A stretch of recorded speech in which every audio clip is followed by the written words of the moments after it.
நேர்பட பேசு நிகழ்ச்சிக்கு உங்கள் அனைவரையும் அன்போடு வரவேற்கின்றேன். இன்றைய நிகழ்ச்சியில் நாம் வாதிக்க இருக்கக்கூடிய தலைப்பு என்பது அதிமுகவில் ஒன்றிணைய தயார் என்ற பன்னீர்செல்வம். நான் ரெடியாக இருக்கிறேன், இபிஎஸும் டிடிவியும் தயாராக இருக்கிறார்களா, ரெடியா அப்படின்ற ஒரு கேள்வியை பன்னீர்செல்வம் அவர்கள் கேட்டிருக்கிறார். ஆனால் பழனிசாமி அவர்கள் அதிமுகவில் இணைய வாய்ப்பே இல்லை அப்படின்னு சொல்லிட்டார். இது நான் எடுத்த முடிவு அல்ல, பொதுக்குழு எடுத்த முடிவு, அதற்கு வாய்ப்பே இல்லை அப்படின்னு சொல்லியிருக்கிறார். இந்த ரெண்டு புள்ளிகளை இணைச்சு தான் நம்ம தலைப்பை கட்டமைச்சிருக்கிறோம். ஏன் அதிமுகவில் பன்னீர்செல்வத்தை நிராகரிக்கிறார் பழனிசாமி? இதில் இருக்கிற என்ன கணக்கு, இது குறித்து தான் நம்ம பேச இருக்கிறோம். நான் விருந்தினர்களை உங்களுக்கு அறிமுகம் செய்து விடுகிறேன். எழுத்தாளர் ராம்கி அவர்கள். வணக்கம் ராம்கி. அரசியல் விமர்சகர் ரவீந்திரன் துரைசாமி அவர்கள். வணக்கம் ரவீந்திரன் துரைசாமி. நம்மோடு பத்திரிகையாளர் சுவாமிநாதன் அவர்களும் இணைந்திருக்கிறார். வணக்கம் சுவாமிநாதன். இன்னும் சற்று நேரத்தில் பத்திரிகையாளர் பிரியன் அவர்களும் இணைய இருக்கிறார். அவரையும் சேர்த்து இந்த விவாதத்திற்குள் செல்லலாம். ரவீந்திரன் துரைசாமி, உங்களிடமிருந்தே தொடங்குறேன். இது புதுசு கிடையாது. நான் தயாராக இருக்கிறேன் அப்படின்னு ஓபிஎஸ் சொல்கிறதோ, இபிஎஸ் அதுக்கு வாய்ப்பு இல்லைன்னு சொல்கிறது புதியது கிடையாது. ஆனால் இதுக்குள்ளே இருக்கிற நம்ம பேச வேண்டிய விஷயம், தினகரன் சேர்ந்த பிறகு அவர் அழைப்பு விடுக்கிறார். தினகரன் என்டிஏவுக்கு வாங்கன்றாரு. அப்போ ஒரு சூடு பிடிக்குது, ஒருவேளை என்டிஏக்குள்ள ஒரு போயிடுவாரோ அப்படின்னு. ஆனால் திரும்பவும் பழைய பொசிஷன் தான். என்னதான் போயிட்டு இருக்கு? இபிஎஸ் என்ன நினைக்கிறாங்க? இபிஎஸ் பொறுத்தளவில் தினகரன் அவர் ஏத்துக்கிறாருன்னா, தினகரன் அமமுக அதோட பொதுச் செயலாளர், அது அவர் தெளிவாகவே தனி என்டிடினி ஆயிட்டாரு. அப்போ அவரு ரெட்டலைக்கோ அதிமுகவுக்கோ உரிமை கொண்டாட முடியாது. ஆக்சுவலாக அவர் ரெட்டலையும் உதயசூரியனும் வீழ்த்தி போட்டவர், நான் தான் மாற்றுன்னு இருக்கலாம், ஒரு ராங் ஸ்ட்ராட்டஜி. ஓகே, அது முடிஞ்ச கதை. ஓபிஎஸ் பொறுத்தளவில் ரெட்டை தலைமையா இருந்தாங்க, ரெண்டு பேரும் ரெட்டையில கையெழுத்து போட்டாங்க. அது தொடர்பான ஒரு கேஸ் இன்னைக்கும் தேர்தல் ஆணையத்தில் இருக்கு. 4 வாரத்தில் முடிக்கணும்னு எடப்பாடி பழனிசாமி சொன்னார். என்ன, எடப்பாடி பழனிசாமி 20 விழுக்காடு வாக்குகள் அவரை நம்பி எடுத்த ஒரு தலைவர் தான். மோடி அவரை மதிக்கிறாரு, அமித்ஷா ரொம்ப மதிக்கிறாரு. மோடி சிஎம் கேண்டிடேட் யாருன்னு சொல்லாமலே எடப்பாடியை நல்ல விதமா மதிக்கிறாரு. என்றாலும் அவர் நினைச்சது மாதிரி 4 வாரத்தில் நீதிமன்றம் தேர்தல் ஆணையத்துக்கு ஒரு ரிட் ஆஃப் மேண்டமஸ் உடனே முடியும்னு சொல்ற மாதிரி ஒரு சூழ்நிலை வரல. அது இன்னும் இழுத்துக்கிட்டு தான் இருக்குது. அந்த வழக்கு தொடர்பா அது இன்ஃபெக்ஷஸ் ஆகி போச்சு. ஒரு தடை இல்லாம ரெட்டலை எடப்பாடி பழனிசாமி கொடுத்துட்டு இருக்கிறாரு. மக்களவை தேர்தலில் கொடுத்தாரு, விளவங்கோடு இடைத்தேர்தலில் கொடுத்தாருங்கிறதெல்லாம் உண்மையாக இருந்தாலும் கூட அந்த வழக்கு தொடர்பாக என்ன நடக்குமோன்னு தனக்கு தலைக்கு மேல ஒரு கத்தி தொங்குறதாட்டு எடப்பாடி பழனிசாமி கருதுறாரு. ஓபிஎஸ்க்கு நம்பிக்கை இழந்தாலும் நமக்கு இதுல ஏதாவது ஒரு ஹோப்பு, ஒரு ரிமோட் ஹோப்பு வந்துருங்கிற ஒரு நம்பிக்கையும் ஓபிஎஸ்க்கு இருக்குது. அதனால ஓபிஎஸ் அதுல காம்ப்ரமைஸ் பண்ணி அதை விட்டுக்கிட்டு ஒரு முடிவு எடுக்கிறதுல அவர் யோசிக்கிறார். ஒரு முறைக்கு பல முறை யோசிக்கிறார் ஓபிஎஸ். நீங்க கவனிக்கிற இடம், திமுகவுக்கு போயிடுவாரு அப்படின்னு சொல்லப்பட்டது. திரும்ப என்னன்னா, இல்ல ஒரு என்டிஏவுக்கு போறாரு அப்படின்னு சொல்லப்பட்டது. அப்புறம் இல்ல ஒரு காம்ப்ரமைஸ் நடந்துருச்சு, அதிமுகக்குள்ளேயே போறார், இப்படி நிறைய ஹேஷியங்கள்லாம் இருந்தது. ஆனா இது நாள் வரைக்கும் ஓபிஎஸ் என்ன சொல்லிட்டு இருந்தாங்கன்னா, நான் கூட்டணி குறித்து ஜனவரியில் அறிவிக்கிறேன், 15ஆம் தேதி அறிவிக்கிறேன் அப்படின்லாம் சொன்னவ சட்ட போராட்டம் தொடரும்ன்றாரு. தேர்தலில் போட்டியிடுவது குறித்து முடிவெடுக்கல அப்படின்னா கிட்டத்தட்ட திருமதி சசிகலா மாதிரி ஒதுங்கி இருக்கிற ஆப்ஷன். சசிகலாவுக்கு எந்த ஹோல்டும் இல்ல, அது முடிஞ்சது. சசிகலா அவங்களாட்டே பிரிசனரா பாஸ்டா இருந்துகிட்டு சில கிளைம் வச்சிருக்கிறாரு. இவருக்கு ஒரு ரிமோட் ஹோல்டு இருக்குது. அது ஹோல்டு இருக்கிறதுனால தான் 4 வாரத்தில் முடிங்கன்னு எடப்பாடி போறாரு. போய் 12-16 வாரம் ஆகுது. பாஜகவும் அதை எடப்பாடிக்கு எதிராக ஒரு ஹோல்டா வச்சிருக்கிறதுக்கு வாய்ப்பு இருக்குது. அமித்ஷா என்ன ஸ்ட்ராட்டஜி பண்றாரு, அமித்ஷா மீறி over the head of Amit Shah Modi என்ன செய்வாருங்கிறத நம்ம பல விஷயத்துல பார்த்துட்டோம். சசிகலா அம்மையார் விஷயம்னாலும் சரி, இப்போ கடைசியா திரைப்பட கலைஞர் தாவேகா தலைவர் விஜய் விஷயத்தினாலும் சரி, over the head of Amit Shah Modi என்ன செய்தாருங்க நம்ம பார்த்துட்டு இருக்கிறோம். அதே மாதிரி எடப்பாடி பழனிசாமி 2024 மோடியை டிச் பண்ணவர். 330 சீட்டு வரும், 3வது முறையும் பிரதமர் வருவீங்கன்னெல்லாம் சொல்லிட்டு டிச் பண்ணவர். அவருக்கு எதிராக ஒரு பிடிநிலைங்கிறது பெரிய அளவில் இல்லைனாலும் இந்த தொண்டர்களால் தேர்ந்தெடுத்து பொதுச்செயலாளர் தேர்ந்தெடுக்கப்படல, பொதுச்செயலாளர் தேர்வு செல்லாதுங்கிற ஒரு இது எலெக்ஷன் கமிஷன் அதை விசாரிக்கலாங்கிற ஒரு சூழ்நிலையை எலெக்ஷன் கமிஷன் உருவாக்கி வச்சிருக்கிறாங்க. அதுல ஒரு ரிமெடி, நமக்கு ஒரு அதிர்ஷ்ட வாய்ப்பு மீண்டும் கிடைக்காதாங்கிற எண்ண ஓட்டம் ஓபிஎஸ் இருக்குன்னு தான் தெரியும். அதுல சார், நீங்க என்ன கூட்டணி குறித்து என்ன செய்ய போறீங்கன்ற ஒரு கேள்விக்கு ஒரு பதில் சொல்ல வேண்டாமா? தேர்தலில் போட்டியிடுவது குறித்தே நான் இன்னொன்னா, அப்ப என்ன ஒதுங்கி இருக்க போறீங்களா, இல்ல என்ன பண்ண போறீங்கன்னு கேள்வி இருக்குல்ல. திமுகவில் அவருக்கு ஆஃபர் இருக்குது. அந்த ஆஃபரை ஏத்துக்கிட்டு அவர் திமுகவுக்கு போனா எடப்பாடி ஃப்ரீ ஆயிருவாரு. அப்பா நமக்கு எந்த பிரச்சனையும் இல்ல, நம்ம தான் முழுக்க 100% அதிமுகன்னு ஆயிருவாரு. சோ அத அவர் ரிவெஞ்ச் மோட்டிவ்னா வைங்க, அல்லது நியாயமான ஒரு சீட்டன்னா வைங்க. அதை விட்டுக்கிட்டு ஒரு மூவ் அப் பண்ணல. ஒரு வேளையில ஒரு வாய்ப்பா எடப்பாடிக்கு வந்து மோடி நினைக்கிற சிஎம் வேலுமணியை கூட்டணிக்கு இருந்தாரு, அவரை சிஎமா சொல்லுங்கன்னு என்டிஏ சிஎமா சொல்லல. எடப்பாடிக்கு தான் 99% வாய்ப்பு. ஒரு 1% மோடி வேற ஏதாவது நினைச்சு எடப்பாடி கிட்ட சொல்ல, மோடிக்கும் எடப்பாடிக்கும் ஒரு பிரச்சனை வந்து அது இவருக்கு ஒரு வாய்ப்பா வராதாங்கிறதுக்காக ஒரு பெரிய இடத்துக்கு போறதுக்குள்ள வாய்ப்பு இந்த சட்ட போராட்டம். நான் இப்படி புரிஞ்சுக்கிறேன், மோடி அவர்களுக்காக காத்திருக்கிறார், மோடிக்கு ஒரு புடிய கொடுத்திருக்கிறார் விளையாடுறதுக்கு. மோடிக்கும் மாறல் ஒரு ஆப்ளிகேஷன் ஓபிஎஸ் கிட்ட இருக்குது. ஓபிஎஸ் கிட்ட அன்னைக்கு நீங்க துணை முதல்வர் ஏத்துக்கிடுங்க, கட்சி நீங்க அவருக்கு ஆட்சின்னு வேண்டாம், நீங்க துணை முதல்வர் ஏத்துடுங்கன்னு 50-50 மோடி சொன்னதை கேட்டதுனாலதான் ஓபிஎஸ் இன்னைக்கு இந்த நிலைமை. சோ ஒரு மாரல் அப்ளிகேஷன் மோடிக்கு இருக்குது. முடிஞ்சா சந்தர்ப்ப சூழ்நிலை வந்தா ஏதாவது ஹெல்ப் வராதா, பெரிய லெவல் ஹெல்ப் வராதான்னு ஓபிஎஸ் எதிர்பார்க்கிறாரு. அப்படி ஒரு சூழ்நிலை வரக்கூடாதுங்கிறதுல இபிஎஸ் தெளிவா இருக்காது, அவுட் ரைட்டா அடிச்சிட்டாரு. ஸோ பார்ப்போம் அடுத்து என்ன மூவ் பண்ண போறாருன்னு.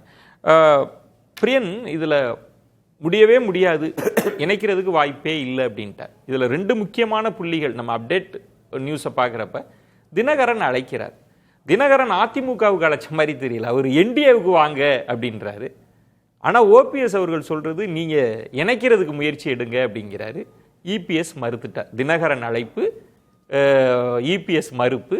என்ன செய்ய போறாரு பன்னீர்செல்வம்? இதெல்லாம் எப்படி இணைச்சு புரிஞ்சுக்கிறது? அதாவது வந்து இபிஎஸ் அரசியலை பொறுத்த மட்டும், அதாவது இரட்டை தலைமையிலேருந்து இவர் விரட்டப்பட்ட பிறகு ஆக்சுவலாக அவர் எடுக்கிற ஒவ்வொரு ஸ்டெப்புமே வந்து அவருக்கு வந்து பின்னடைவாக போயிட்டுருக்கு. ஆக்சுவலாக யார் எடுக்கிறது? ஓபிஎஸ்க்கு. ஓகே, அவர் வந்து ஈரோடு கிழக்கு தேர்தலில் வந்து பாஜக பேச்சை கேட்டு வித்ட்ரா பண்ணியிருக்க கூடாது, அன்றைக்கே ஃபைட்டை வந்து ஆரம்பிச்சிருக்கணும். அவர் இன்னொருத்தரை நம்பி அவர் ஃபைட் அமைச்சார், பாஜகவை நம்பி அவர் ஃபைட் அமைச்சது தப்பு. அவங்க வந்து அவங்க பர்பஸ் சர்வாக இருந்தால் தான் பார்ப்பாங்களே தவிர, அவங்களுக்கு பர்பஸ் சர்வாகலைன்னா தூக்கி கருவேப்பிலை மாதிரி போட்டு போயிட்டே இருப்பாங்க. அது பல இடங்களில் அது மாதிரிலாம் பண்ணியிருக்காங்க. அதனால் இவர் வந்து அந்த ஃபைட்டை வந்து பாஜகவை எதிர்பார்த்து அவங்க நம்மளை சேர்த்து விடுவாங்க அதிமுகன்னு அமைச்சது முதல் தப்பு. ஆக்சுவலாக வந்து அவங்க பேச்சை கேட்டு நடக்கிறது 2வது தப்பு. இவர் வந்து எடப்பாடி அவர் இவ்வளவு தூரம் பேசியும் எடப்பாடி அவர் சேர்க்க மாட்டேன்றார் அப்படின்னா, இவருடைய ஃபைட்டை வந்து நேரடியாக இறங்கி கோதாவில் இறங்கி போடவே தவிர இந்த மாதிரி இன்னொருத்தரை நம்பியெல்லாம் இருக்க வேண்டிய அவசியம் இல்லை. இவர் 88 மாவட்டங்களில் மாவட்ட செயலரெல்லாம் போட்டேன்றார்ல, அப்போ நீங்கள் ஒரு தனி இயக்கமே ஆரம்பித்து போயிருக்க வேண்டியது தானே. இப்போ இபிஎஸோட கணக்கு என்ன? வேண்டான்னு முடிவு எடுத்துட்டார் பகிரங்கமாக. தினகரனுக்கு ஆஃபர் பண்ணாங்க, இவர் வேண்டான்ற முடிவுனா என்ன? தினகரனுடைய நோக்கமே வேறு சார். அவருக்கு வந்து இவரோட நோக்கம் வேறு, அவரோட நோக்கம் வேறு. அவர் வந்து துரோகி கையில் கட்சி மாற்றிட்டு இருக்கு, கட்சியை மீட்கணுன்றதான் அவருடைய நோக்கம். அந்த அடிப்படையில் தான் அவருக்கு ஓட் பேங்காக பின்னாடி இருந்தது. ஆக்சுவலாக இப்போ அவர் எந்த துரோகிகிட்டேருந்து கட்சியை மீட்கணும்னு சொன்னாரோ அந்த துரோகியோட அவர் சேர்ந்துட்டார். ஆக்சுவலாக அது வந்து அந்த ஓட் பேங்க் அதை பார்த்துட்டு இருக்கு, அது எப்படி ரியாக்ட் பண்ணணும்னு இனிமேல் தான் பார்க்கணும். இவருடைய நோக்கம் வேறு. இவரை வந்து சட்டப்படி வந்து என்னை வந்து தேர்ந்தெடுத்தாங்க, அடிப்படை உறுப்பினர்கள் என்னை தேர்ந்தெடுத்தாங்க 21. அதை மதிக்காத 22 ஜூனில் இருந்த பொதுக்குழுவில் என்னை நீக்கிட்டு நீங்கள் பொதுச் செயலராக பொதுக்குழுவால் தேர்ந்தெடுக்கப்பட்டீங்க. அது சட்டவிரோதம். அதுக்காக வந்து பல முறை உச்சநீதிமன்றம் வரையும் போயிட்டு தேர்தல் கமிஷன்லாம் போயிட்டு இப்போ கடைசியாக சிவில் சூட்டில் வந்து பெண்டிங்காக இருக்குது. இப்போ சட்ட போராட்டத்தை தொடர்வோன்னு பன்னீர்செல்வம் அவர்கள் சொல்லிட்டாங்க. இப்போ இபிஎஸ் அதிமுகவில் வாய்ப்பே இல்லைன்ட்டாங்க. என்டிஏ ஆப்ஷனாவது ஓபிஎஸ்க்கு இருக்கா, இல்லை அதையும் இபிஎஸ் வேண்டான்னு சொல்லுவாங்களா? என்டிஏ ஆப்ஷனில் போய் அவருக்கு என்ன பிரயோஜனம் இருக்குது? என்டிஏ ஆப்ஷனில் போனால் தாமரையில் நிற்பாரா, இல்லை சுயேட்சை சின்னத்தில் நிற்பாரா? அவர் பார்லிமெண்ட் எலெக்ஷனில் நின்னதுக்கு அவர் பதில் சொல்லிட்டார். இன்னைக்கு எனக்கு தொண்டர்களுடைய ஆதரவு இருக்குன்னு காமிக்கிறதுக்காக தான் நான் பார்லிமெண்ட்டில் நின்னேன் அப்படின்னு இன்னைக்கு பதிவு பண்ணியிருக்கார். மறுபடியும் தொண்டர்கள் ஆதரவு இருக்குன்னு காமிக்க வேண்டிய அவசியம் இல்லை. ஒரு தடவை ஒரு காமிச்சிட்டார். ரெட்டாலிக்கு மேலே அதிகமான தினகரன் சொல்கிறார், நீங்கள் எல்லாத்தையும் விட்டுட்டு அம்மாவோட ஆட்சி அமைக்கணும், தயவுசெய்து வாங்க, நீங்கள் திமுகவுக்கெல்லாம் போக மாட்டீங்க, உங்களுக்கு தெரியாததா அப்படின்லாம் தினகரன் ஆலோசனை எல்லாம் சொல்கிறார். அதெல்லாம் கேட்க மாட்டாரா பன்னீர்செல்வம்? இவ்வளோ அக்கறை உள்ள தினகரன் அங்கே போகும்போது ஓபிஎஸ் சொல்லிட்டா போனார். பகிரங்கமாக கேட்குறேன், தினகரன் அதை பார்த்துட்டாருன்னா அவர் பதில் சொல்லிட்டு போனார். ஓபிஎஸ் சொல்லிட்டா போனார். ஓபிஎஸ் சொல்லாதாங்க அவர் போனார். இவ்வளோ இப்போ கூப்பிட்றீங்களா அக்கறையோட, அப்போ ஏன் சொல்லாத போனீங்க? ஓபிஎஸ்ஸை கன்சல்ட் பண்ணிவிட்டு இது மாதிரி நான் முதல்ல போகிறேன், நீங்கள் பின்னாடி வாங்க, இல்லை நம்ம 2 பேர் சேர்ந்து போகலாம், ஏதோ ஒரு அரேஞ்ச்மெண்ட். அவருடைய நோக்கமே வேறு. அதிமுகவில் அவர் இணைக்கணும், அது தினகரனால் முடியாது சார். அமித்ஷாவாலேயே முடியலையே சார். அமித்ஷாட்ட ஓபிஎஸ் கண்டிஷன் போட்டார், எங்கள் உட்கட்சி விஷயத்தில் நீ தலையிடக்கூடாது. அதுக்கு மேலே மோடி என்ன விளையாட்டு விளையாடுவார்னு எனக்கு தெரியாது, எல்லாம் எதிர்பார்ப்பு தான். அமித்ஷா தான் எல்லாம் கவனிக்கிறவர். அவர் சொல்லிட்டார், நான் உங்கள் உட்கட்சி விஷயத்தில் தலையிட மாட்டோன்னு. அப்புறம் எப்படி வந்து ஓபிஎஸ் வந்து அவர் எடப்பாடி சேர்த்துப்பாரு. அதுல இன்னொன்னு பாருங்களேன் திரு பிரியன், இப்ப கடம்பூர் ராஜு அவர்கள் சொல்றாங்க நாங்க எங்க பிரிஞ்சு இருக்கிறோம், நாங்க ஒத்துமை தான் அப்படின்னா அவர் என்ன சொல்ல வர்றாருன்னா ஓபிஎஸ் நாங்க பொருட்டா மதிக்கலன்னு. ஆனா தினகரன் வந்து நீங்க வரணும், நீங்க திமுகவுக்கு எல்லாம் போயிடக்கூடாது, என்டிஏவுக்கு வரணும் அப்படின்னா தினகரன் ஏதாவது இந்த கூட்டணிக்குள் கொண்டு வர அவருக்கு ஒரு இது இருக்கா? ஒரு தினகரனுடைய அந்த என்டிஏ என்ட்ரியே வந்து சந்தேகத்துக்குரிய ஒரு விஷயமா இருக்குங்க. அவர் பியூஷ் கோயலோடு சேரும்போது அங்கே வந்து ஏடிஎம்கே ஆட்களை யாரும் கிடையாதுங்க. அப்புறம் பிரைம் மினிஸ்டர் மீட்டிங்கில் கலந்துனாங்க வேறு விஷயம். நேற்று என்ன பேசுகிறார் தினகரன், கூட்டணி ஆட்சி தமிழ்நாட்டில் வரும்னு பேசுகிறார். இது ஏடிஎம்கேக்கு அவனுக்கு ஏற்றுக்கொள்கிற ஒரு நிலைப்பாடா? கூட்டணி ஆட்சின்னு சார் தமிழ்நாட்டில் தினகரனோட பேச்சு. அப்போ எதுக்கு நீங்கள் அங்கே உள்ள போயிருக்கீங்க? நான் எந்த நிபந்தனையும் வைக்கல அப்படிங்கிற நிபந்தனை வைக்கல, ஆனால் கொடுத்தா சந்தோஷம். தமிழ்நாட்டில் கூட்டணி ஆட்சி 2-3 பேர் அமைச்சராக்கி பார்க்கணும்னு எனக்கு ஆசை. அதெல்லாம் சொல்றீங்களே, தினகரன் சொல்றாருல்ல, ஆசைதான், நிபந்தனை இல்லை. எந்த அடிப்படையில் சொல்றீங்க? அவங்க அதிமுகவை கேட்டால் நாங்கள் தான் முதலமைச்சர், பழனிசாமி முதலமைச்சர், நாங்கள் தான் தனித்து ஆட்சி அமைப்போம் அப்படிலாம் சொல்றாங்க. அப்போ இவர் தினகரன் அங்கே போய் சேர்ந்தது எடப்பாடிக்கே ஏற்றுக்கொள்ளக்கூடிய ஒரு விஷயமானு இன்னொரு கேள்வியும் அங்கே பார்க்குறேன். ஆக்சுவலாக அங்கேயும் ஒரு சந்தேகம் வருது. என்டிஏ கூட்டணின்னு சொல்லி தினகரன் உள்ள இழுத்துருக்காங்கன்னு இதே அரங்கத்தில் நான் போன வாரம் பேசினேன். அவர் சேர்ந்த போது இது என்டிஏ கூட்டணின்னு சொல்லி தான் அவர் உள்ள சேர்த்திருக்காங்க, எடப்பாடி முதல்வர் சொல்லி அவர் சேர்க்கல. அப்புறம் அந்த கூட்டத்தில் அவர் எடப்பாடி முதல்வர் சொன்னாரா? அவர் அம்மாவின் ஆட்சி தான் சொல்றாரு. திரும்ப அம்மாவின் ஆட்சி எடப்பாடி முதல்வர் சொல்றாரா? சொல்ல மாட்டார். அப்போ ஏதோ ஒரு பாஜகவுக்கும் தினகரனுக்கும் ஒரு அண்டர்ஸ்டாண்டிங் ரீச் ஆகிருக்கேன். எப்படி ரீச் ஆகுன்னா, நாங்கள் முதல்வராக அவர் சொல்ல போகிறது இல்லை, நீங்களும் சொல்லாதீங்க, எங்களை மாதிரியே நீங்கள் இருங்கன்னு சொல்லியிருப்பாங்க. அவர் வந்து இப்போ வந்து ஓபிஎஸ்ஸை கூப்பிட்றாருன்னா ஓபிஎஸ்க்கு என்ன ஹோல்டில் போவார்? அவருடைய நோக்கமே அதை தெளிவுபடுத்தணுன்றீங்களா? தினகரன் வந்து எப்படி நீங்க எதுக்காக கூப்பிடுறீங்க, என்ன அது கேட்க? ஆமா, அதை தெளிவுபடுத்த வேண்டாமா? என்னுடைய நோக்கம் வந்து அதிமுகக்குள்ள போறது. அது உங்களால் முடியுமா? பண்ணி வைக்க முடியுமா? அவ்வளோ தூரம் வந்து முடியாது. நோன்னு பெரிய 144 தடை உத்தரவு போட்டு வச்சிருக்காரு எடப்பாடி. இப்போ இன்னைக்கு சொல்லிட்டாரு. இப்போ நாளைக்கு டிடிவி அவங்க என்ன பண்ணுவாங்க? பேட்டியில் என்ன ஒன்றும் பண்ண முடியாது. ஏன்னா பாஜகவுக்கு அதிமுக தயவு தேவை இந்த எலெக்ஷன்ஸில். அவங்களால வந்து அதிமுக எடப்பாடி சொல்றதை மீறி எதுவும் பண்ண முடியாது. ஆனால் எடப்பாடி தன்னோட இன்ட்ரெஸ்டே பார்த்துக்கிறாரான்னு தெரியல சார். எனக்கு ஒரு முதலமைச்சர் கனவு இருக்கு சார். நான் என்ன பண்ணுவேன்? எல்லோரையும் அரவணைத்து கொண்டு போவேன். ஒன்ஸ் நான் முதலமைச்சர் ஆகிட்டேன்னா அவங்களெல்லாம் டீல் பண்ணுறது எனக்கு ஈஸியான விஷயம். அந்த ஸ்ட்ராட்டஜியை கையில் எடுக்காம வராத இருந்தா பரவாயில்ல, யார் இருந்தாலும் பரவாயில்ல, இல்லாட்டியும் பரவாயில்லன்னு ஒருத்தர் போயிட்டு இருக்காருன்னா எந்த நம்பிக்கையில போயிட்டு இருக்காரு அவரு? அது ஒரு கேள்விக்குறி தானே. அப்போ நாளைக்கு எலெக்ஷன்ல தோத்தாலுமே இந்த இவரெல்லாம் சேர்த்தா நம்ம கட்சி பதவிக்கு ஆபத்து வரும்னு தெரிஞ்சுதான் நீங்க ஓபிஎஸ்சியோ சசிகலாவோ உள்ள சேர்க்க மாட்டேங்க. அப்போ உங்க சுயநலம் காரணமாக இந்த அதிமுக பலவீனமா இருந்தாலும் பரவாயில்லன்னு நினைக்கிறீங்க இல்லையா? அதை தொண்டர்கள் பார்த்துட்டு இருக்காங்க. ஆக்சுவலா ரவீந்திரன் துரைசாமி, இதுல ஒரு சின்ன கணக்கு அதை சொல்லிட்டீங்கன்னா நான் ராம்கி அவர்கள்ட்ட இப்போ வாக்கு வங்கி கணக்கு தென் மாவட்டத்தை குறி வைக்கிறப்ப தினகரன் உள்ளுக்கு இருக்கிறாரு. இபிஎஸ் அவர்கள் பேச்சை பார்க்குறப்ப, கடம்பூர் ராஜு அவர்கள் பேச்சை பார்க்குறப்ப ஓபிஎஸ் சேர்த்துக்கிறமா இந்தியாவுக்குள்ளேயே சேர்த்துக்கிற ஐடியா இருக்கான்னு நமக்கு தெரியலன்னா இது என்ன கணக்கு? அப்போ அது பிரியன் கேட்கிறாருல்ல, இப்போ தினகரன் அவர்களை மட்டும் வச்சு தென் மாவட்டத்தில் இல்லை, தினகரனுக்கு இப்போ ஒரு சிக்கல் இருக்குது. தன்னோட கோர் கான்ஸ்டியூன்சியில் தினகரனுக்கு நடவடிக்கை தவறுன்னு அவர் ஐசோலேட் ஆகக்கூடிய ஒரு சூழலை இருக்குது. கோயில்பட்டியில மாணிக்கராஜா போயிட்டாரு. நேரடியா சொல்லுங்களேன் சார், அந்த ஓட் பேங்க் யாருன்னு சொல்லுங்களேன். நீங்க அதை பத்தி பேசிருக்கீங்களே நிறைய, சொல்லுங்க, ஓப்பனா சொல்லுங்க, உடைச்சு பேசுங்க. ஜாதியை பற்றி பேசுறான், ஜாதியை பற்றி பேசுறான். அதான் பரவாயில்ல, இந்த இடத்துல பேச வேண்டிய இடத்துல பேசலாம். பேசக்கூடிய இடத்தில் பேசாம இருப்பது தவறு, பேசாம இருக்க வேண்டிய இடத்தில் பேசுறது தவறுங்கிறாரு. பேசிடுவோம். முக்குலத்தோர் வாக்கு வங்கி வந்து அண்ணாமலையோட ஒரு வீகத்துல 2024 24க்கு பிறகு இந்த கட்சி முக்குலத்தோர் கையில வந்துடும் அண்ணாமலை தமிழக பாஜக தலைவர் குறிப்பா இபிஎஸ் ஓபிஎஸ்ல இபிஎஸ் டிடிவியை மையப்படுத்தி அதை சொன்னாரு. இன்னைக்கு டிடிவி வந்து அவருக்கு என்ன what is store for him என்டிஏன்னு தெரியாம என்டிஏ விட்டு வெளியேறி அதற்கு பிறகு அவரு டிவிகேக்கும் திமுகவுக்கு தான் ஃபைட்னு சொல்லி எடப்பாடி கிட்ட சேர்ந்திருக்கிறாரு. அப்போ அவர் தன்னுடைய நிலைப்பாட்டை தன்னை சார்ந்தவர்கள்ட்டயே ஜஸ்டிஃபை பண்ண முடியாத ஒரு கையறு நிலையில இருக்கிறாரு. அந்த சூழ்நிலை அதற்கு ஓபிஎஸ்ஸையும் துணைக்கு கூப்பிடுறாரு. ராம்கி, இப்ப நிறைய கணக்குகள் இருக்கு. தினகரன் அவர்கள் வந்தாச்சு, அவங்க மீண்டும் நாங்க அண்ணன் ஓபிஎஸ் அவர்களே பயன்படுத்துறாங்க. உங்க அருமை அண்ணன்ட்ட சொல்லி நான் ரெடியா இருக்கேன், ரெடியான்னு கேளுங்கன்னு. இது கிட்டத்தட்ட ஒரு மறைமுகமா தினகரன் அவர்களுக்கான செய்தி தான் ஓபிஎஸ் அவர்கள் பேசியது. இபிஎஸ் வந்து தெளிவா சொல்லிட்டாங்க, நோ, இது பொதுக்குழு எடுத்த முடிவு அப்படின்னு சொல்லிட்டாங்க. அப்படின்னா ஓபிஎஸ் வேண்டான்ற முடிவு அது அதிமுகக்குள்ளையா இல்லை என்டிஏக்குள்ளையா எப்படி? அது ஒன்று. ஓபிஎஸோட பேச்சிலிருந்து நீங்க என்ன புரிஞ்சுக்கிறீங்க, அவர் என்ன நினைக்கிறாருன்னு புரிஞ்சுக்கிறீங்க? எல்லாம் பார்த்தா பாவமா இல்லையா அப்படின்னு கேட்டாரு. நிஜமாவே பாவமாக தான் இருக்குது. அதை விட பாவமாக நம்மளை பார்த்தா, இப்போ அதை பார்க்குற ஆடியன்ஸுக்கு நம்மளை பார்த்தா தான் பாவமாக இருக்குது. ஏன்னா அவர் வந்து அவர் முடிவெடுக்குன்னா எப்பயோ எடுத்திருப்பார். அவருடைய விஷயங்களை தெளிவாக தாங்க இருக்காரு. அவர் சொன்னது ஒரு முக்கியமான கோட்டு, பல ஆண்டுகள் கடந்து இன்னைக்கு நதியின் வெள்ளம் கரையினில் நெருப்பு, நான் என்ன செய்யணும் தவிச்சிட்டு இருக்கேன்னு சொன்னார். அது கரெக்டாக இன்றைய வரைக்கும் அதான் ப்ரூவ் பண்றாரு. அவரால் முடிவில் அவர் சூழ்நிலை கைதி. ஸோ அதனால அவரால் இன்னைய வரைக்கும் முடிவெடுக்கல. அவர் முடிவெடுத்தா இன்னைக்கு அதனால எந்த சூழ்நிலைக்கு அவர் கைதியா இருக்கிறாரு? அவருக்கே என்ன முடிவெடுக்க முடியலங்கிறது ஒரு ரொம்ப நாளா இருந்து இல்ல சார், நான் வெளிப்படையாவே பேசலாமே. ஒண்ணு, அவருக்கு இருக்கிற ஆப்ஷன் திமுக பேசப்பட்டது, 8 சீட்டு நாங்க, 3 நாங்க, 5 நாங்க, அது தெரியல, திமுகன்ற ஒரு ஆப்ஷன். இல்ல தாவேகா கூட இருக்குன்னாங்க. இல்ல மூணாவது வந்து அதிமுகக்குள்ள இல்லைங்க என்டிஏ ஆப்ஷன்லாம் இருக்குன்னாங்க. 4வது தான் அந்த கதவு தான் அடைக்கப்பட்டது அதிமுக. 3 ஆப்ஷன் இருக்கிறப்ப என்ன அவருக்கு என்ன சார்? இந்த ஆப்ஷன்லாம் நீங்க எலெக்ஷனை விட்டு சொல்றீங்க. இந்த ஆப்ஷன்லாம் பல வருஷங்களாவே இருந்தது. அப்ப எதுலையுமே கலந்துக்காம தான் வெளியில தான் இருந்தாரு. இப்போ சார் சொல்றாருல, தினகரன் கிளம்பும் போது அவர்கிட்ட சொல்லிட்டு கிளம்பலாம்னா, அவங்களுக்குள்ளே 3 பேரும், தினகரனும் சரி, ஓபிஎஸ் சரி, சசிகலாவும் சரி, நேராக சந்தித்த மாதிரி நமக்கே தெரியாது. அவங்களுக்குள்ள பேசிட்டு நாங்களாம் ஒன்னா இருக்கோம், ஒன்னா பேசியிருக்கோம்லாம் சொன்னாங்க. பட் ஒன்று நமக்கு தெரியாது. நீங்க சொன்னது, அவங்க வெளிப்படையா சொன்னது, சசிகலா அவர்களா இருக்கட்டும், பன்னீர்செல்வமா இருக்கட்டும், காலம் வரும்போது நாங்கெல்லாம் ஒன்னா சேருவோம். இன்னும் காலம் வரல, அவங்க சேரல. இப்ப நான் சென்ற வாரத்துல கூட சொன்னேன், நிச்சயமா ஓபிஎஸ் திமுக ஆப்ஷன் போக மாட்டாரு அப்படின்னு நான் சொன்னேன். என்ன நம்பிக்கை சொன்னேன்?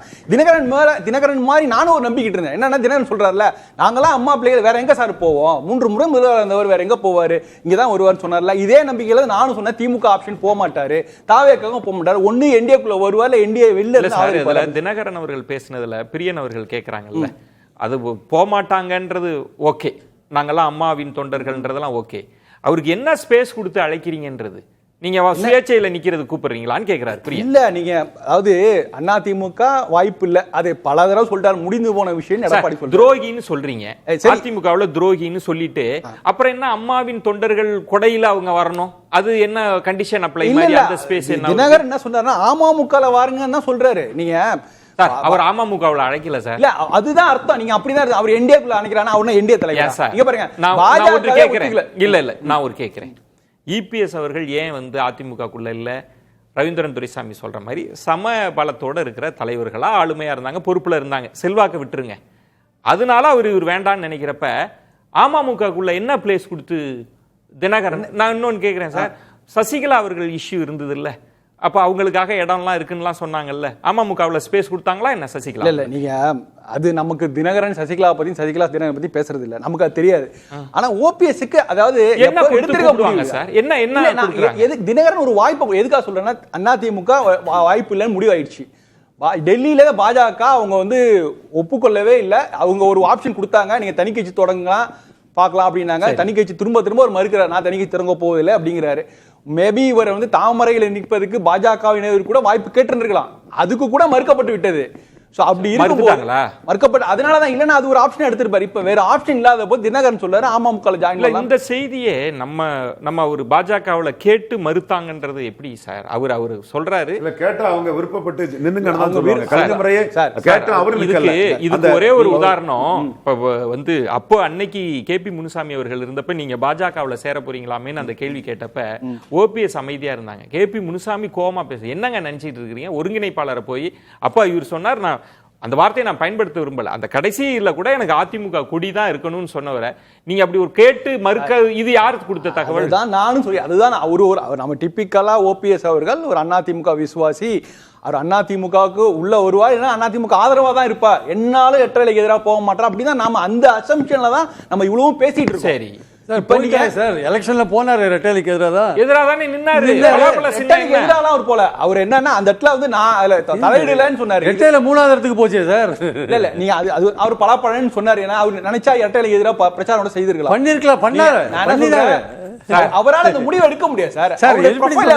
அவர் முடிவு எடுக்க முடியாது. அதனால சொல்றேன் அதிமுக அவரு இல்ல சார். நீங்க வந்து அவரை தினகரன் அவர்களோட பேச்சின் துணி தான் உங்கள்கிட்ட இருக்கு. ஒரு எமோஷனலா நீங்க அவரை பைண்ட் பண்றீங்க. இவர் அதிமுக காரரு, அதிமுகவுக்கு எதிராக போயிட மாட்டாருன்றீங்க. அந்த இடத்துல அன்னைக்கு தினகரன் அவர்கள் சொன்னது இந்த அதிமுகன்றது அம்மா அதிமுக கிடையாது, இது இபிஎஸ் அதிமுக, அதனால நாங்க எதிர்த்து நிக்கிறோம். இன்னைக்கு அவங்க மாத்தின்றது. சரி, ஆப்ஷன் இல்லன்னா வேற என்னன்னு சொல்லுங்க. வேற ஆப்ஷன் அதிமுக எதிராக போக மாட்டாங்க, வேற எங்கன்றது? இப்ப அவருக்கு எல்லா ஆப்ஷன் இருக்கு. அதான் சொல்றேன், நானே சொன்னேன் திமுக ஆப்ஷன் இல்லன்னு. இன்னைக்கு அவர் திமுக ஆப்ஷன் இருக்கு. ஏன்னா அவர் இப்ப இன்னைக்கு என்ன முடிவுல இருக்காரு? இப்ப நீங்க இணைந்து போவது, இணைந்து செயல்படுவது முடிவுல இருந்தா என்ன சொல்லியிருப்பாருன்னா, நான் எதற்கு தயாரான்னு சொல்லியிருப்பாரு. அவர் சொல்ல சட்ட போராட்டம் தொடரும், ரைட். ஒரு எங்களுடைய புரட்சி பயணம் தொடரும். ஆனா உங்களுக்கு இஷ்டம் இருந்தா நாங்க வந்து இணையறேன், என்டிஏல இணையறேன்.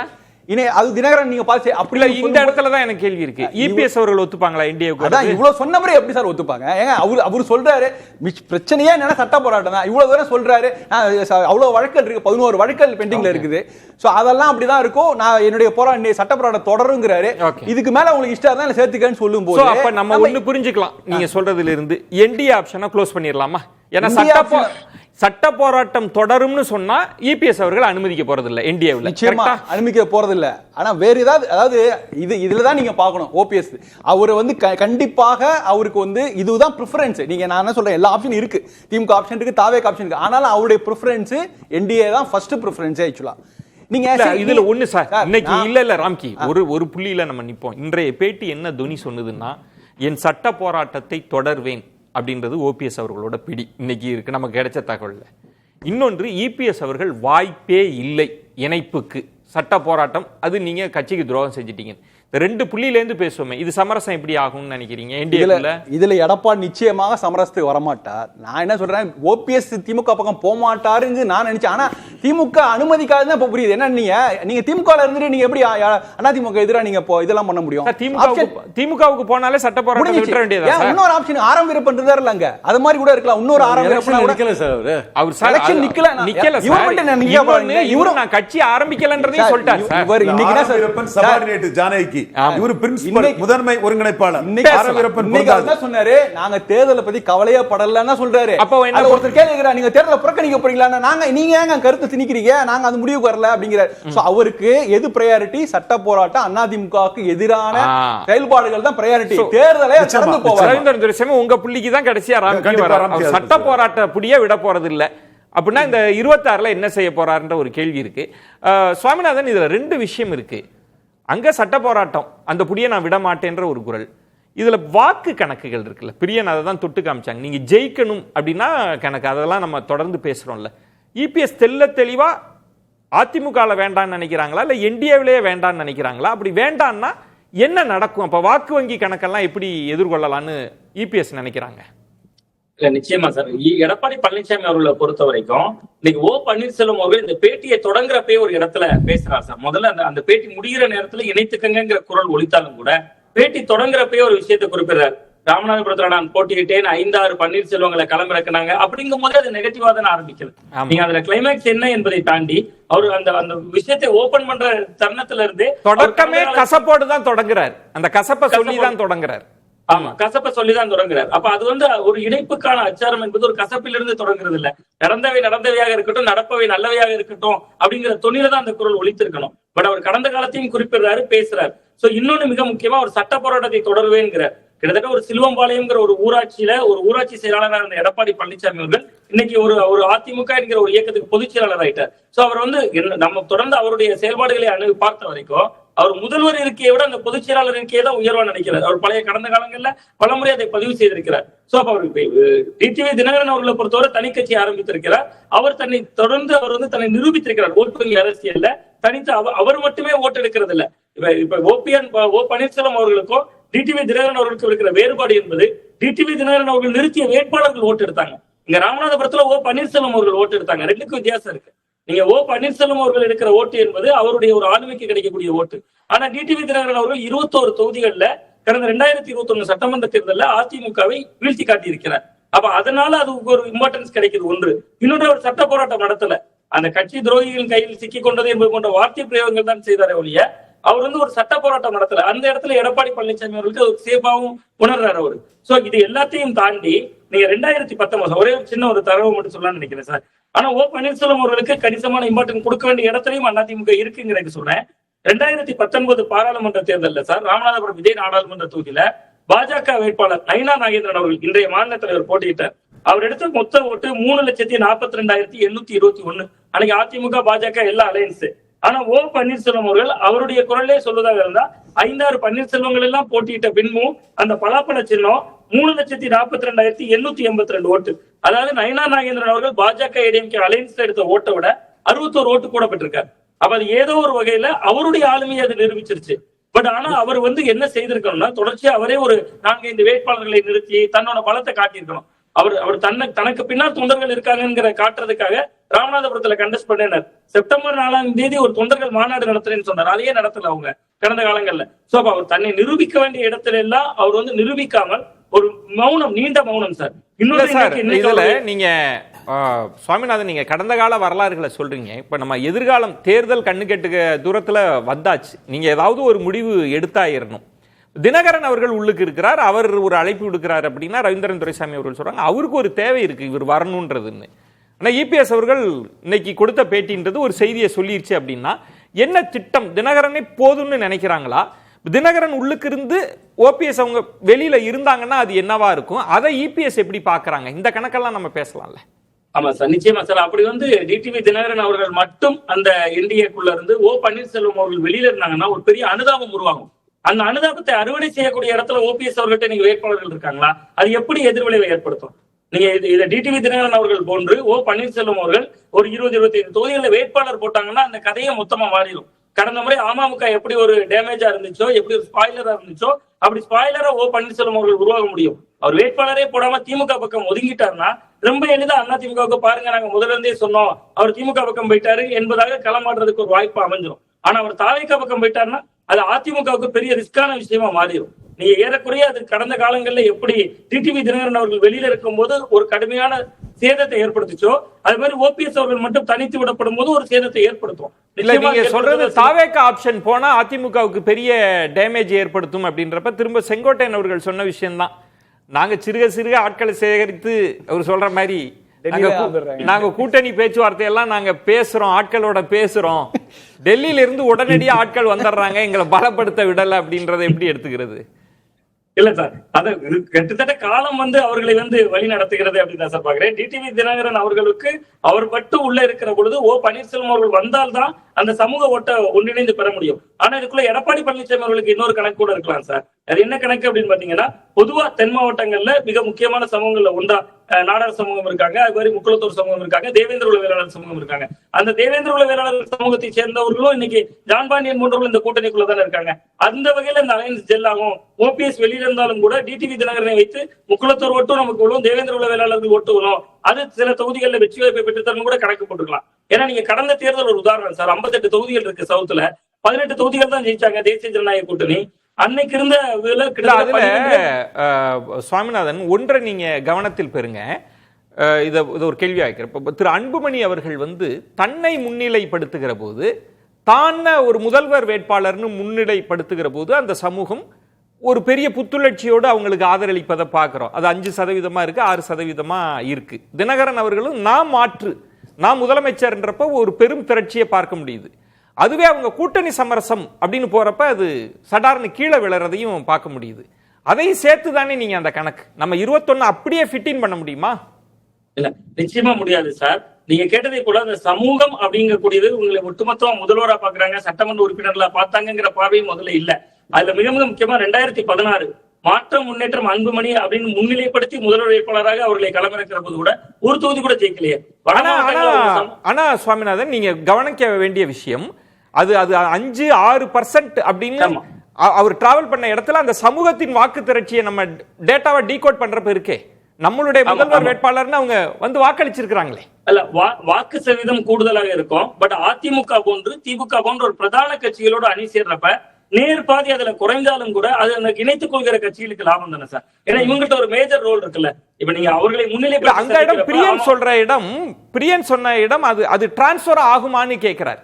நீங்க எப்படி அந்த வாக்காளர்களை உருவாக்கி இருக்கிறீங்க, யாரை எதிர்ப்பா முன்னிலைப்படுத்தி உருவாக்கி இருக்கிறீங்க, அது எப்படி ஒரு சமூகமா திரண்டு இருக்கு, அப்ப இது சேருகிற போது அப்படியே சேருமான்னு கேட்டார் பிரியன் அவர்கள் கேட்டிருந்தாங்க. ஆமா சார், மிக மிக முக்கியமான ஒரு இடம் தான் சார். முழுதா பிரியன் சார் அவருடைய கருத்துல மாற்று கருத்து இல்ல, முழுதா திரளாது. அதற்கு உதாரணம் தான் மாணிக்கராஜா போன்றவர்கள் எல்லாம் உடனடியா அங்க கடம்பூர் ராஜா அவர்களுக்கும் அவருக்குமே ஒரு ஃபைட் இருந்துச்சு. அதை வந்து சமாளிக்க முடியாது, உள்ளூர்ல அதிமுகவோடு தனக்கு முரண் இருக்குன்னு வெளியேறிட்டாங்க. பட் அதையெல்லாம் மீறி ஒரு காலத்தினுடைய சூழல், காலத்தினுடைய அவசியம் சூழல் மாத்துன்றீங்க வாக்காளர்கள் பண்ண முடியாது.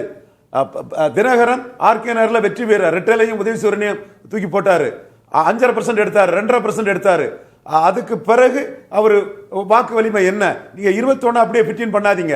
21 சீமான் ஒரு தொகுதியில கூட எடப்பாடி மிஞ்ச முடியல. ஆனா 24 விஷயம் வேற. சீமானுக்கும் பிரைம் கேண்டிடேட் கிடையாது, எடப்பாடிக்கும் பிரைம் கேண்டிடேட் கிடையாது. பிரிசனரா பாஸ்டா 21 இருக்கிறது சரியான ஆய்வு அல்ல. நான் திரும்ப வரேன் சுவாமிநாதன். பிரியன் நீங்க என்ன சொல்றீங்க? இது சிக்கலான ஒரு இடம். அதாவது எடப்பாடியை எதிர்த்து களமாடிட்டு அந்த ஓட் பேங்கை பின்னாடி வச்சிருக்கிற தினகரன் இப்போ அங்கே போனால் அந்த ஓட்டு போகுமான்ற விஷயம் இருக்குல்ல. இந்த தேர்தல் நெருக்கத்தில் இந்த மாதிரியான ஒரு அதிரடி திருப்பங்கள் முடிவுகள் எடுக்கிறாங்க இல்லையா, அவங்க இந்த தேர்தல் புயலில் வந்து அடிச்சுன்னு போவாங்க. வெற்றி பெற்றால் அது வந்து பேசக்கூடிய ஒரு விஷயமா இருக்கும். தோல்வி அடைஞ்சா வச்சுக்கோங்களேன், நம்ம சேர்ந்தது தப்புன்னு அப்போ தான் ரியலைஸ் பண்ணுவாங்க.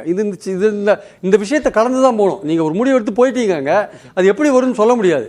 இதுவே தான் ஓபிஎஸ்க்கு அப்ளை பண்ணுறேன். ஓபிஎஸ் திமுகவுக்கு போனால் அவர் தீய சக்தியோடு சேர்ந்துட்டாரு, அவர் துரோகியோடு எதிரியோடு சேர்ந்துட்டாருலாம் பேச்சு இருக்கும்.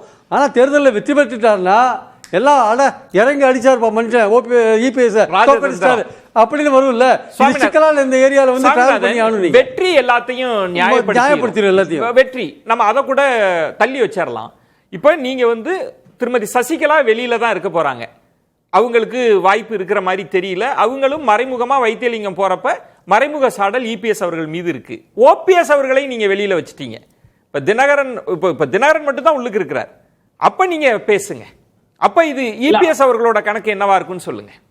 இல்ல சார், அதுதான் வந்து மிக மிக முக்கியமா என்னன்னா சார், பழைய செல்வாக்கு நீங்க அமமுகவிடம் இல்ல. நீங்க 2021 அப்படியே பொருத்தி பார்க்கல. நீங்க நேற்று வரை உங்களை திட்டிக் கொண்டிருந்த ஒருவர் உங்களை திட்டாம கடந்து வர்றாருல, அதுவே எடப்பாடி பழனிசாமி அவர்களுக்கு அங்க கிரவுண்ட்ல வந்து ஒரு பாசிட்டிவ் தானே உருவாக்கும். நேற்று வரை அவர்கள் முற்றிலும் முரணாக நின்று அவரை வீழ்த்துவோம் சொன்னவங்க அவரை வீழ்த்துவோம்னு சொல்லல, அவர் வாழ்த்துவோம்னு சொல்லல, அமைதியா இருக்காங்கன்னாலே அதுவே அந்த தொகுதிகளுக்குள்ள ஓரளவு ஒரு இடம் நடக்க போறது 4 முனை போட்டி சார். விஜய் கட்சியில பலமான ஓட்டு வாங்க போகுது எப்படினால சட்டமன்ற தேர்தலில். சோ அப்படி இருக்கிறப்ப 500 ஓட்டும் 1000 ஓட்டும் முக்கியம். எடப்பாடி பழனிசாமி அவர்களுக்கு எதிராக டிடிவி தினகரன் கட்சியில ரொம்ப ஆக்டிவா செயல்பட்டாங்க. இல்ல நீங்க அதுல ஒரு பாயிண்ட் உங்க கவனத்துக்கு கொண்டு வரேன். 21 தன்மை அது இரட்டை தலைமையாக இருக்கு. நீங்க தென் மாவட்டத்தை எடுத்துக்கோங்க. அது இரட்டை தலைமையா இருக்கிறப்ப அதனோட வாக்குகள் அந்த ஓட்டிங் பேட்டர்னோட தன்மை வேற ஒன்றா இருக்கு. ஆனா 24க்கு வாங்க, ஓபிஎஸ் வெளியில இருக்கிறார். நீங்க இப்ப அதிமுகன்ற கட்சி சார்ந்துதான் ஓட்டு போடுவாங்கன்னு நீங்க எடுத்து பாத்தீங்கன்னா தொகுதிக்கு தொகுதி ஏற்ற இறக்கம் இருக்கு. அப்ப அது என்ன சொல்லுது அந்த செய்தியை? இல்ல, நாடாளுமன்ற தேர்தலை பொறுத்தவரை அதிமுக நட்சத்திர வேட்பாளர்களே இறக்கல, அவங்களோட பிரதமர் வேட்பாளரும் இல்ல. எந்த நட்சத்திர அந்த இடம் தான் சீமான நீங்க கவனத்துல கொள்ளணும். கவனத்துல கொள்ளாமலே கில்லிங் சைலன்ஸ் பண்ணி எல்லாரும் பண்றீங்க. 20 நான் எல்லாரும் கில்லிங் சைலன்ஸ் பண்ணீங்க. சுவாமிநாதன், நான் ரொம்ப நுணுக்கமான இடத்தை நோக்கி நகர்த்துறேன். சீமான் அவர்களுக்கு முதல்வர் வேட்பாளர் இல்ல. நான் அதிமுக ஒரு இடத்துல 40 தொடுது, ஒரு இடத்துல 7 போகுது, ஒற்றை தலைமையா இருக்கிறப்ப அது என்ன செய்தியை சொல்லுதுன்னு கேட்கிறேன் நான் உங்கள்ட்ட.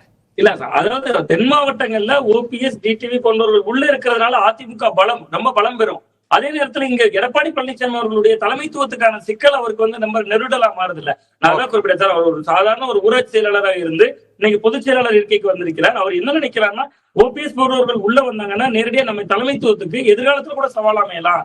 அந்த சிக்கல் சொல்ற பாயிண்ட் தான். அதுல ஒரே ஒரு விஷயம் சார், அந்த இபிஎஸோட அந்த பாராளுமன்ற ஸ்ட்ராட்டஜி இருக்குல்ல, நீங்கள் வந்து பாராளுமன்ற தேர்தலில் மத்திய அரசு எடுத்து தான் நீங்கள் குரல் கொடுக்கணும். உங்கள் பிரச்சாரம் முழுக்க மாநில அரசு எடுத்து இருந்தது ஆக்சுவலாக. ஆனால் சீமான் அப்படி இல்லை, அங்கே அட்டாக் பண்ணுறதெல்லாம் கரெக்டாக எல்லாரையுமே அட்டாக் பண்ண. நீங்கள் வந்து மோடியை வந்து கண்டுக்காதே போயிட்டீங்க. ரொம்ப நுணுக்கமான இடம். நம்ம 24, 21 அது கம்பேரே பண்ண முடியாது, தன்மையே மாறிடுச்சு. அப்போ சசிகலா அவர்கள் வெளியில இருக்க போறாங்க, ஓபிஎஸ்க்கு வாய்ப்பு இல்லைன்னு சொன்ன பிறகு நம்ம தலைப்புக்குள்ளே வந்தோம்னா இபிஎஸ் அவர்களோட கணக்கு என்ன, எப்படி இதை ஜெல் பண்ண போறாங்க? இல்ல, நீங்க சொன்னதுதான் 2024 தென் மாவட்டங்களை பொறுத்தவரை 2024 ரிசல்ட் அந்த கணக்கு தான் இன்னைக்கு ரெலவெண்டா இருக்கு. நீங்க சொன்னீங்களே ஏற்ற இறக்கம், அதுக்கு என்ன காரணம்? அங்க ஒரு பெரிய எழுச்சியே இல்லை. நீங்க நம்ம இந்த சாதி கணக்கெல்லாம் விட்டுருங்க, சமூக கணக்கெல்லாம் விட்டுருங்க, வாக்குப்பதிவு மட்டும் எடுத்துங்க. 66% தான் அங்க அதிகபட்சமே. அங்க இருக்கிறதுலே 66% சராசரி, 70% தான் அதிகபட்சமே. விஜயகாந்த் பையன் விருதுநகர் பெற்றதுதான் அதிகபட்சம் 70%. அந்த 70% வட தமிழ்நாட்டுல அதான் லோயஸ்ட் ஆக்சுவலா. நீங்க பாத்துங்க எங்க எழுச்சி தென் மாவட்டம் சுத்தமா எழுச்சி. தமிழ்நாட்டில் 73% தான் சார். நான் சொல்றது வட தமிழ்நாட்டில் குறைந்தபட்ச வாக்குப்பதிவு 70%. இப்ப இதுக்கு வாங்க, ஏன் தென் மாவட்டத்தில் அந்த எழுச்சினா அங்க ஸ்பிட் ஆயிருக்கு எல்லாமே. நீங்க அங்கதான் அதிகமா எதிர்பார்க்கணும். நாடாளுமன்ற தேர்தல் சிறுபான்மை அதிகமா இருக்கிற இடம், ஒரு பெரிய எழுச்சி இருக்கணுமா வேணாமா? இல்ல இல்ல இல்ல இல்ல இல்ல இல்ல நீங்க நான் கேட்பது அதிமுகவுக்கு விழுந்த வாக்கு வங்கியிலிருந்து பேசுங்க. அதிமுக அதான் ஸ்பிட் ஆயிருக்கு ஆக்சுவலா. நீங்க எப்பவுமே அதிமுகவுக்கு தெற்கு மற்றும் மேற்கு தொகுதியெல்லாம் ஸ்ட்ராங் ஆக்சுவலா. ஏன் அன்னைக்கு அப்ப சோர்வடைஞ்சிட்டாங்கன்னு புரிஞ்சுக்கலாமா? அவங்க நிச்சயமா, அதாவது நான் என்ன சொல்றேன், ஸ்பிட் ஆயிருக்கு. இப்ப இந்த கேள்விக்கு வாங்க. அந்த பாயிண்ட் டேக்கன். சோர்வா இருக்கிறாங்க. இப்ப எழுச்சி ஏற்படுறதுக்கு தினகரன் மட்டுமே அந்த இணைப்பு எழுச்சியை கொடுக்குமா? இல்ல அங்க இப்ப 2024 எதுக்கு சொல்றேன்னா, நீங்க அந்த ஸ்பிட்டா இருக்குல்ல, இந்த வாக்குகளை கொண்டு வந்து பாஜக சேர்க்க முடிஞ்சா தினகரனால? ஓபிஎஸ்ஆல கொண்டு வர முடிஞ்சதா? ஏன் கொண்டு வர? அதுக்கு தான் நயினார் நாகேந்திரன் தேவைப்பட்டார். நீங்க இவங்களால ஓட்ட கொண்டு வர முடியல.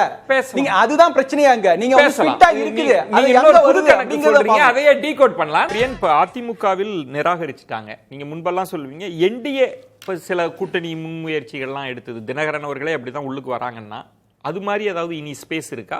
இபிஎஸ் எப்படி யோசிச்சு இதை பாக்குறாங்கன்றது இல்லை. இபிஎஸை பொறுத்த மட்டும் அவர் ரொம்ப தெளிவாக ஒரு ஸ்டாண்டில் இருக்கார் சார். I appreciate him. அதாவது அந்த ஸ்டாண்ட் வந்து சரியில்லைன்றது என்னுடைய கருத்து, அதை நான் சொல்கிறேன். ஆனால் அந்த ஸ்டாண்டில் உறுதியாக இருக்கார். வாழ்வோ சாவோ தோல்வியோ வெற்றியோ சார் இதுதான் என் ஸ்டாண்டு அப்படின்னு இருக்கார் பார்த்தீங்களா? அது வந்து பாராட்டணும் இபிஎஸை.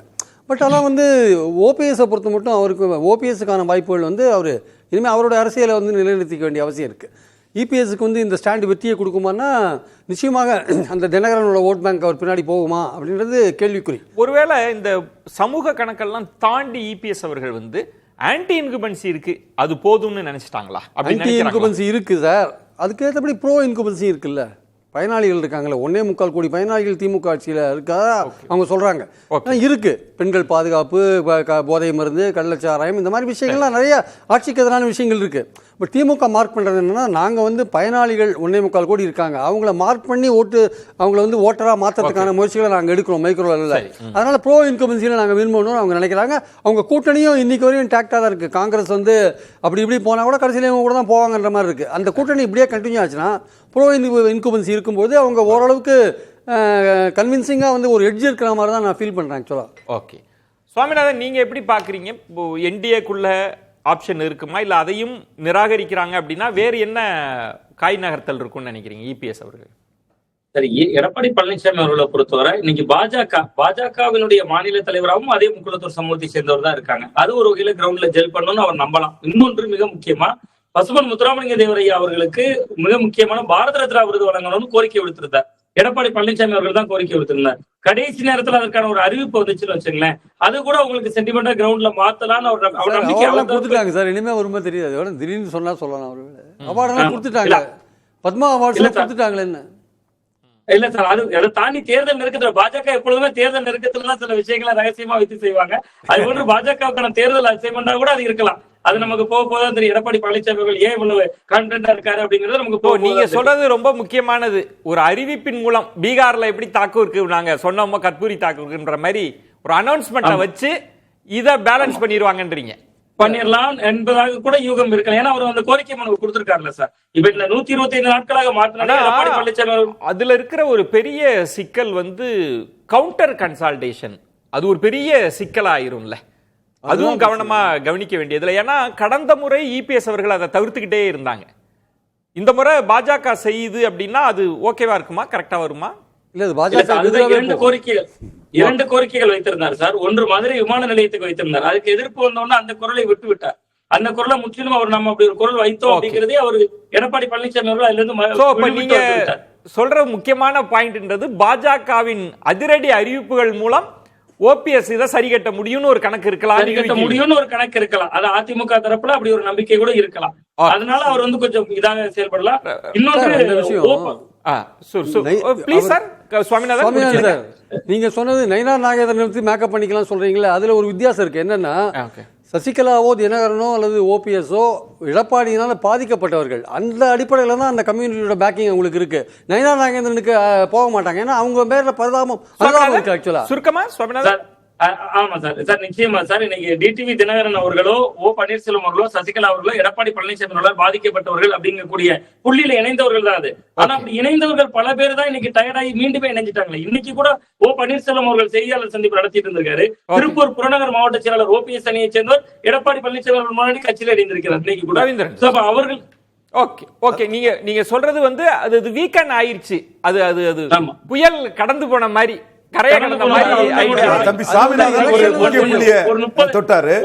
சுருக்கமா சுவாமிநாதன் ப்ளீஸ். ஒரு 30 செகண்ட் சார். சார் இன்னைக்கு கூட ஓ பன்னீர்செல்வம் அவர்கள் தன்னுடைய செய்தியாளர்கள் சந்திப்புல தங்களுக்கு இவ்வளவு நாட்கள் அரணாக நின்றவர் ஒன்று ஒருத்தராட வைத்தியலிங்கம் அவர்கள், இன்னொன்று மனோஜ் பாண்டியன் அவர்கள், அவங்க சொல்லிதான் தர்ம யுத்தமே நடத்திட்டேன்னு சொல்லிட்டாரு. இரண்டாவது தர்ம யுத்தம் அவங்க சொல்லிதான் நடத்திட்டேன்ட்டாரு. அப்ப அவங்களே நீங்க திமுக பக்கம் நகர்ந்தவர்களை சொல்றாரு. அப்ப பலவீனமாகிக்கிட்டே தான் வருவாங்க அப்படிங்கறதா. தம்பி சுவாமிநாதன் ஒரு முக்கியமான புள்ளியை தொட்டாரு. அது தொடர்பாட்டு என் கருத்தை முன்வைக்கிறேன். முதல்ல இதுல 2019 சசிகலா தினகரனுக்கு எதிராக ஒரு சாக் அப்சர்வர் ஆட்டு ஒரு வாளாட்டும் கேடைய மாட்டும் ஓபிஎஸ் இருந்தனால தான் மதுரையில் ராஜ் சத்தியன் 30 விழுக்காடு தாண்டினாரு. தேனியில ரவீந்திரநாத் குமார் வெற்றி பெற்றாரு. திருநெல்வேலியில் மனோஜ் பாண்டியன் 32 விழுக்காடு வாக்கெடுத்தார். 3 பேர் தான் ரெட்டலையில் நின்னாங்க. அதே இது 2024 டெபாசிட் இழந்து போகக்கூடிய அளவில் பல தொகுதிகளில் வந்தாங்க. கூட்டணி இல்லாத சீமானுக்கு கீழே இதுவும் கில்லிங் இன் சைலன்ஸ் தமிழகத்தில் நடக்கக்கூடிய ஒரு விஷயம். 10 மக்களவை தொகுதியில் 7 மக்களவை தொகுதியில் நின்று அதிமுகவோட 30,000 வாக்குகள் வந்து சீமானுக்கு அதிகம். இப்போ விஜய் வரட்டு, அது விஜய் என்ன சொல்லி வர்றாரு நாளைக்கு பார்த்துக்கலாம். சீமான் தெளிவா முக்குலத்தோர்களை எடப்பாடிக்கு எதிராக திருப்புறதுல தெளிவா இருக்கிறார். நீங்க 4.5 வருஷம் இருக்கும் போது தேவரையாவுக்கு பாரரத்னா கொடுக்கல. நீங்க சசிகலா தினகரன் ஓபிஎஸ் 10.5 இதற்காக பாதிப்புக்காக அரசியல் நாடகம் ஆடுறீங்க. நீங்க சொல்ற இந்த பேசப்படாத சீமான் பக்கத்தை சேர்த்து இதையும் தாண்டி பாரதியாருக்கு பாரரத்னா இல்ல, வஉசிக்கு பாரரத்னா இல்லன்னு அடிச்சு ஆணித்தரமா போர்டா கேக்குறாரு ராம்கி. இப்ப இதுல தென் மாவட்ட கணக்கு தான் ரொம்ப அதிகமா பேசிட்டு இருக்கோம்னு நினைக்கிறேன். எப்படி பாக்குறீங்க? முடிவெடுக்கக்கூடிய இடத்துல ஓபிஎஸ் அவர்கள் இல்ல. அது தர்மயுத்தம் சீசன் 1 குருமூர்த்தியால் வடிவமைக்கப்பட்டது. அதை அவரே வெளிப்படையாக சொன்னார். இவரும் மறுக்கவும் இல்லை. தர்மயுத்தம் சீசன் 2 வந்து வைத்திலிங்கமும் மனோஜ் பாண்டியனும். மேபி மனோஜ் பாண்டியனும் சொல்லியிருக்கலாம், சட்ட ரீதியாக நீங்கள் நீதிமன்றம் போய் போராட்டம் நடத்தலாம், சட்ட போராட்டத்திற்கு அவரே வந்து உதவி செய்து அவருடைய துண்டுதெல்லாம் செய்திருக்கலாம். அதுமாதிரி வைத்திலிங்கம் வந்து உங்களுக்கு தென் மாவட்டம் மட்டும் இல்லைங்க, டெல்டாலே உங்களுக்கு ஆதரவு இருக்குங்கன்னு கூட சொல்லி அதை வந்து தொடர்ந்து எடப்பாடி எதிர்ப்பில் ஓபிஎஸ் உறுதியாக இருக்கிறதுக்கு காரணமாக கூட வந்திருக்கலாம். நீங்கள் இந்த அதிமுக அலுவலகம் தாக்கப்பட்ட, அதாவது ராம்கி உங்களுக்கு தெரியாது இல்லை, இந்த தர்ம யுத்தங்கள்லாம் செல்வாக்கு யாருக்கு என்பதனால் தீர்மானிக்கப்படுவதில்லை.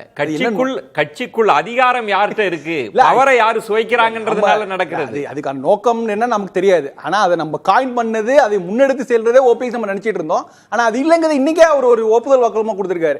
நான் இல்லைங்க அவங்கள்ட்ட போய் கேளுங்க. சீசன் 1ல வந்து அவங்க வைத்திலிங்கமும் மனோஜ் பாண்டியன் இல்ல, அது உண்மைதான். அவங்க சசிகலா தரப்புல இருந்தாங்க. சீசன் 2ல தான் அதுவும் எடப்பாடி எதிர்ப்பிற்காகத்தான் மனோஜ் பாண்டியனும் வைத்திலிங்கமும் ஓபிஎஸ் பக்கம் வந்திருக்காரு. சோ இன்னைக்கு என்னன்னா, நீங்க கேட்ட கேள்விக்கு வந்துடுறேன். இன்னைக்கு அவர் முடிவு எடுக்கல, அவருக்காக வேற ஏதாவது முடிவு எடுப்பாங்க, அதை செயல்படுத்துவார். சோ அந்த நீங்க சொல்றது பாயிண்ட் வந்து அவர் அமைதியா இருப்பார், வேற யாராவது செய்வாங்க. அது நிச்சயமா அது அதிமுக பாஜக இருக்க போதில்லைங்கிறது நீ கிளியரா இருக்குது. திமுகவா தாவேகாவா ஏதாவது சொன்னா அது செய்வார்னு தான் நினைக்கிறேன். அது வந்து யாரு அதை முடிவு எடுக்க போறாங்கன்றது ஒரு கேள்வி இருக்கு. அதிமுகவில் பன்னீர்செல்வத்தை நிராகரிக்கிற பழனிசாமி அவங்க கணக்க ரொம்ப சுருக்கமா சம பண்ணுங்களேன். ரொம்ப சிம்பிள் சார். அதாவது ஓபிஎஸ் வந்து தொடர்ந்து வந்து நான் ஈவன் ஆர்டினரியாக எந்த பதவியும் இல்லாமல் கூட இணைய தயார்னு, அதிமுக சேர்றதுக்கு தயார்னு சொன்னார், சேர்க்க மாட்டேன்ட்டார். அந்த கேஸை வந்து பில்டப் பண்ணுறார். ஒரு பாதிக்கப்பட்ட லெவலில், ஒரு விக்டீம் லெவலில் தன்னை வச்சிருக்காரு ஓபிஎஸ். இந்த லெவல்லே அவர் பேசிட்டு நான் ஒற்றுமைக்காக குரல் ரொம்ப கொடுத்தேன்னு சொல்லிட்டு போய் கடைசியில் ஒரு டிராஸ்டிக்காக ஒரு முடிவு எடுக்கிற வச்சுக்கோங்களேன், அது வந்து ஜஸ்டிஃபை ஆகிடும், அது நியாயப்படுத்தப்படும். இப்படியே போயிட்டு நான் இவ்வளவுலாம் பாடுபட்டேனே, அது அவங்க ஏற்றுக்கல, அம்மா வளர்த்த கட்சியை நம்ம மீட்டு எடுக்கணும்னு அந்த லெவலில் போவார். ராம்கி சுருக்கமா ஓபிஎஸ் வந்து அதிமுக வருவதற்கு வாய்ப்பே இல்லை. இப்போ என்டிஏவில் சேருவதற்கான வாய்ப்புகளும் குறைந்துகிட்டே இருக்குது. தாவேக்கா ஒரு ஆப்ஷன் இருக்கலாம், ஒருவேளை அவருடைய பாஜக தொடர்புகளை வந்து ரீடைன் பண்றதுக்காக தாவேக்கா ஆப்ஷன் எடுக்கலாம். இப்போ திமுக ஆப்ஷன் ஓப்பனா இருக்குது. ஏன்னா அவர் சொல்றது பார்த்தா திமுகவும் வாய்ப்பு இருக்கு. அதனால ஆனால் முடிவெடுக்கிற இடத்துல திமுக தான் இருக்கு, விஜய் தான் இருக்காங்க. இபிஎஸ் தன்னோட எதிரியான இபிஎஸ் பழிவாங்குடைய எண்ணம் ஆள் மனசுல ஓபிஎஸ்க்கு இருக்குது. ரொம்ப சாப்டான ஆள்னா கூட அது பெரிய அளவுல இருக்குது. அதை நாசுக்கா அமைதியா பண்றாரு. அதுல அவர் பண்றது கிராப்பர், அபகரிச்சுக்கிட்டாரு. அபகரிக்கும் தன்மை கொண்டவர் எடப்பாடி பழனிசாமி. கிராப்பர்ங்கிறதுல ஜாதிய ரீதியாகவும் பல அடிப்படையிலும் அந்த தன்மை மாறிட்டுங்கிறத எஸ்டாப்ளிஷ் பண்ண நிற்கிறாரு. அதை உறுதியாக தீர்க்கமாக செய்யறாரு ஓபிஎஸ். இது அவருக்கு திறமை. சுவாமிநாதன், நீங்க வருகின்ற சட்டமன்ற தேர்தல் 4 முனை போட்டி, ஒவ்வொரு 500 ஓட்டும் 1000 ஓட்டும் முக்கியம். எடப்பாடி பழனிசாமி அவர்கள் தான் முதல்வர் ரேஸ்ல மிக முக்கியமான இடத்துல இருக்காருன்னா, அப்ப அவர் தான் சில விஷயங்களை சமரசம் செய்ய வேண்டிய இடத்திலும் இருக்கிறார். சோ அப்ப அவரும் அதை உள்வாங்கினாதான் மட்டும்தான் இந்த இணைப்பு சாத்தியம். வேற ஏதாவது தேசிய ஜனநாயக கூட்டணி வடிவத்திலேயாவது இணைப்பு சாத்தியம். இல்லாத சூழல்ல அவர் தாவேக்காவோ திமுகவோ தான் ஒரு வாய்ப்பாக இருக்கும். அப்படி எந்த பக்கம் அவர் நகர்ந்தாலும் திமுக பக்கம் நகர்வதை விட தாவேக்கா பக்கம் நகர்வதுதான் அதிமுக உண்மையாவே பாதிக்கும். பொறுத்திருந்து பார்க்கலாம். சிறப்பு விருந்தினர்களுக்கு நெஞ்சம் நிறைந்த நன்றிகளை தெரிவித்துக் கொள்கிறேன். மற்றொரு தலைப்புல சந்திக்கிறேன். நன்றி. அது கண்டிப்பா ஏற்றுக்கொள்ள முடியாது. பிரதான கூட்டத்தில் கூட்டப்பட்டது